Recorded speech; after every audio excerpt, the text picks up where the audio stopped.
दोस्तों नमस्कार। थोड़ी-सी अलग लर्निंग है इस वीडियो के अंदर।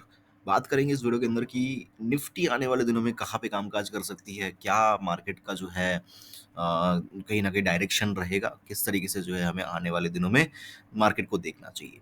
अगर हम इन्वेस्ट वगैरह करते हैं तो हमारे लिए बहुत इंपॉर्टेंट होता है। अगर आप ट्रेड करते हो, कॉल पुट करते रहते हो तो आपके लिए कोई इंपॉर्टेंट ये नहीं है कि कल मार्केट क्या करेगी या आने वाले 1 साल तक, 2 साल तक मार्केट क्या करेगी? क्योंकि आपको कॉल पुट लेना है। मार्केट कल ब्रेक करेगी, आप पुट ले लोगे। मार्केट कल ऊपर ब्रेक करेगी, आप कॉल ले लोगे। तो 10 दिन बाद, 20 दिन बाद, 1 साल बाद क्या होगा वो जान के आपका कोई फ़ायदा नहीं। वो जान के क्या होता है पता है? मान लो कि आज आपने कहीं से सुन लिया। जब मान लो कि मैंने बोल दिया कि मार्केट तो 19,000 आएगा, मार्केट तो 20,000 आएगा। अब उसके चक्कर में क्या करोगे, आप हर रोज़ पुट ले लोगे क्योंकि वो दिमाग के अंदर घुस गया या किसी और ने घुसा दिया तो आप उस चक्कर में पुट ले लोगे। तो अगर आप ट्रेडर हो तो आपके लिए कोई मायने नहीं रखता क्योंकि आपको डेली का डेली प्रॉफ़िट करके निकल जाना है और कुछ नहीं है। लेकिन अगर आप इन्वेस्ट करते हो, है ना? या अगर स्विंग ट्रेड करते हो, राइट? तो आपके लिए इंपॉर्टेंट हो जाता है समझना कि मार्केट आने वाले दिनों में कहाँ पे कामकाज कर सकती है, कहाँ तक मार्केट गिर सकती है। कुछ लोग क्या होता है, करते हैं ऑप्शन ट्रेडिंग लेकिन उनको टॉप निकालना है, उनको बॉटम निकालना है। क्यों भाई? टॉप बॉटम निकल के क्या कर लोगे? राइट? ये इंपॉर्टेंट लर्निंग से इसको फॉलो करिए। एक अच्छा ट्रेडर कभी भी ऐसा नहीं करता, एक ट्रेडर नहीं करता। अगर आप इन्वेस्टर हो तो आपके लिए इंपॉर्टेंट है वो। अगर आप ट्रेडर हो तो आपके लिए घंटा मायने नहीं रखता वो चीज़ें कि मार्केट कहाँ पे बॉटम लगाएगी, मार्केट कितना गिरेगी, मार्केट कितना जाएगी, does not matter at all. बात कर लेते हैं कहाँ पे मार्केट कामकाज कर सकती है आने वाले दिनों में। देखिए चार्ट को मैं थोड़ा सा देख रहा था पहले। ये जो चार्ट है, राइट? ये जो चार्ट है इसको समझने की कोशिश करते हैं क्योंकि इसके अंदर बहुत कुछ छुपा हुआ है। समझ रहे हो? इसके अंदर बहुत कुछ छुपा हुआ है। अगर आप ध्यान से देखोगे ना इसके अंदर हुआ क्या, मार्केट के अंदर एक लाइन में खींच रहा हूँ, ठीक है? 22,000 का ये पॉइंट है।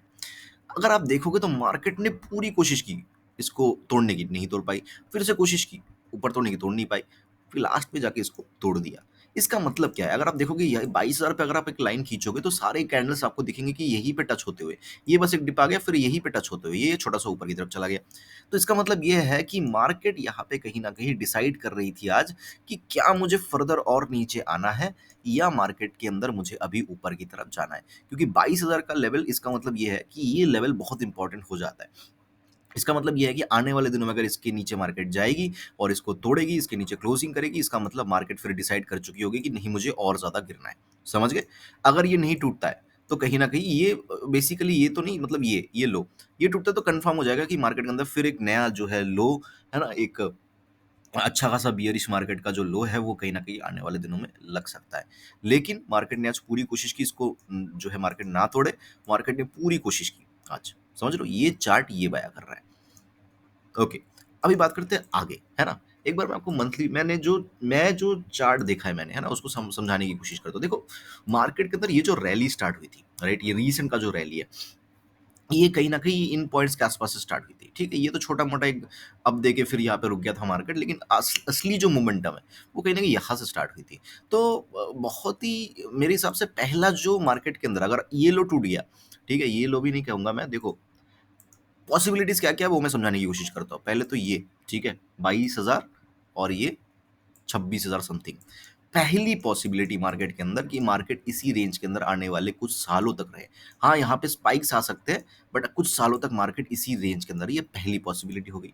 दूसरी पॉसिबिलिटी जो बनती हुई नज़र आ रही है मुझे मार्केट के अंदर, वो ये है कि मार्केट यहाँ तक आ जाए, 19,000 के आस-पास तक मार्केट आ जाए और यहाँ से जो है फिर जो है मार्केट के अंदर एक अप मूवमेंट देखने को मिले और हो सकता है कि ये मार्केट का आने वाले, ये जो बियरिश मार्केट चल रहा है ना? ये जो है इसका लो बने। एग्ज़ैक्टली 19,000 नहीं, हो सकता है 19,500, 19,800, है ना? 18,800 ऐसा भी हो सकता है। तो मतलब 19,000 के पास-पास है, यहाँ तक एक आए, उसके बाद ये। तो इस समय एक चीज़ क्लियर है कि ये हमारे पास एक पॉइंट है, इसकी ये टूटेगा तो यहाँ तक आएगा, ये टूटेगा तो मार्केट के अंदर यहाँ तक की गिरावट जो है कन्फर्म है। ठीक है? ये होगी जो रीसेंट का चार्ट मुझे दिख रहा है ये, है ना? जो रीसेंट का चार्ट बना हुआ है, उसको देख के मैं ये प्रेडिक्ट कर रहा हूँ। लेकिन कहानी बदल जाती है कहाँ पे?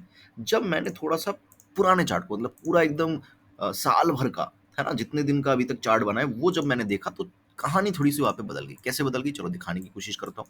यहाँ पे अगर आप देखने की कोशिश करोगे, ये चार्ट था निफ्टी का शुरुआत से, ठीक है? अब यहाँ पे अगर आप देखोगे तो हुआ क्या, मार्केट के अंदर एक बहुत प्यारा चैनल हुआ करता था, ठीक है? मार्केट इसी के अंदर फँसी हुई थी, कोई कंपनीज़ वगैरह उतना ज़्यादा रिटर्न नहीं दे रहा था, है ना? अभी अगर आप देखोगे तो हर एक स्टॉक जो है कुछ दिन बाद डबल हो जाते हैं, 200 का 400, 400 का 800, है ना? तो इस टाइम पे क्या था, मार्केट जो है एक एक कहीं न कहीं बहुत ही स्लो मोमेंटम के साथ थी, राइट? उसके बाद क्या हुआ, एक ब्रेकआउट आया, ब्रेकआउट आने के बाद मार्केट के अंदर बड़ी तेज़ी आ गई, समझ रहे हो? बहुत बड़ी तेज़ी आ गई। फिर क्या हुआ, मार्केट ने इसको रीटेस्ट किया, फिर मार्केट जो है फिर ऊपर की तरफ चलती गई, चलती गई, चलती गई। अभी ये सेम सिनेरियो अगर आप देखने की कोशिश करोगे यहाँ पे, ठीक है? अब खेल कहाँ पे बदल जाता है, अगर आप ध्यान से देखने की कोशिश करोगे तो मार्केट के अंदर ये जो है दूसरा चैनल बना, जिसके अंदर मार्केट फंसी हुई थी। यहाँ पे भी मार्केट फंसी हुई थी, राइट? और इसके अंदर भी मार्केट फंसी हुई थी। इसको ब्रेक किया, बहुत बड़ी तेजी आ गई।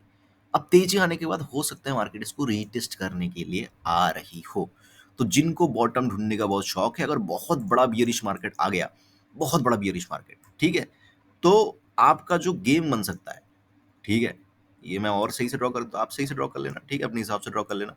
तो आपका जो बहुत बड़ा गेम बन सकता है वो कहीं ना कहीं इस लो के आसपास बन सकता है, 15,000, 15,500, 15,700, 16,000, इन किसी पॉइंट के आसपास आके मार्केट रुक सकता है। डिपेंड करता है मार्केट कब आती है, लेकिन ये टेस्ट हो सकता है। ये जो बड़ा टाइम फ्रेम है, बिग टाइम फ्रेम हमें ये बता रहा है कि ये यहाँ तक आती हुई नजर आ रही है हमें, राइट? तो ये तो हो गई ओवरऑल सिनारियो मार्केट का।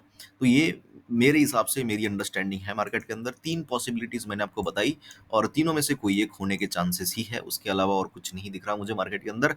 जो ये वाला पॉसिबिलिटीज है इसके चांसेस मुझे 50% लगते हैं, ठीक है। जो 19,000 वाला पॉसिबिलिटी है उसके चांसेस मुझे 30% लगते हैं, और यहाँ से मार्केट ऊपर जाएगी ये इसके चांसेस मुझे 20% लगते हैं। तो ये ओवरऑल जो है मेरी एंड जो है अंडरस्टैंडिंग है मार्केट को लेके, राइट, निफ्टी को लेके। आई होप कि कुछ अच्छी लर्निंग आपको मिली होगी। अच्छा लगा तो लाइक कर देना। मुझे सुनने के लिए आपका बहुत बहुत धन्यवाद।